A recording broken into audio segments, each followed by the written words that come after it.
ওইদিক যাই না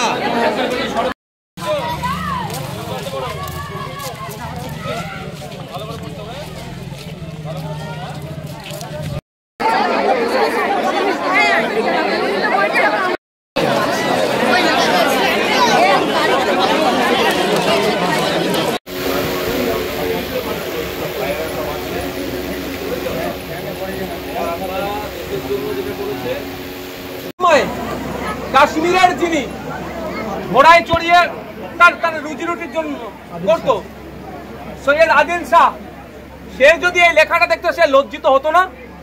সে কি দেখেছে কোন ধর্মের মানুষ অ্যাটাক করছে আর কোন ধর্মের মানুষ ক্ষতিগ্রস্ত হচ্ছে?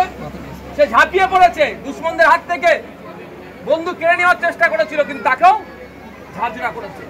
দুর্ভাগ্য আমাদের আওয়াজ তোলা দরকার হচ্ছে কেন্দ্রের সরকারের কাছে যে এত বড় ঘটনা কি করে ঘটলো, জঙ্গি কি করে আসলে, জবাব তোমাকে দিতে হবে। আমাদের আওয়াজ তোলা দরকার যে প্রায় 2 লক্ষ আর্মি এখনো রিক্রুটমেন্ট হয়নি কেন? কোভিড পিরিয়ডের আগে থেকে রিক্রুটমেন্ট আর হচ্ছে না, কেন হচ্ছে না? এই আওয়াজটা তোলা দরকার। তার পরিবর্তে আমাদের মধ্যে ধর্মীয় তাস ঢুকিয়ে দেওয়ার চেষ্টা করছে।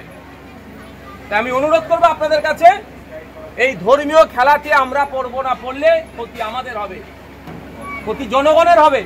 আমাদের আওয়াজ তুলতে হবে, অপদার্থ কেন্দ্র সরকারকে জবাব দিতে হবে যে এই ধরনের ঘটনা কিভাবে ঘটলো, তার জবাবটা দিতে হবে।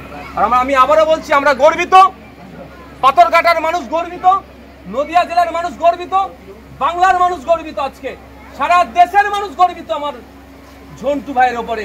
দেশের জন্য তিনি জীবন উৎসর্গ করেছেন। আমরা সৃষ্টিকর্তার কাছে দোয়া চাইব, সৃষ্টিকর্তা তাকে পরবর্তী জীবনে সুখে শান্তিতে রাখুক, সে তার জান্নাতে যাক, এই দোয়া আমরা প্রত্যেকে তাকে চাই। সে মাতৃভূমির জন্য, আমাদের নিরাপত্তার জন্য সে তার জীবন উৎসর্গ করেছে।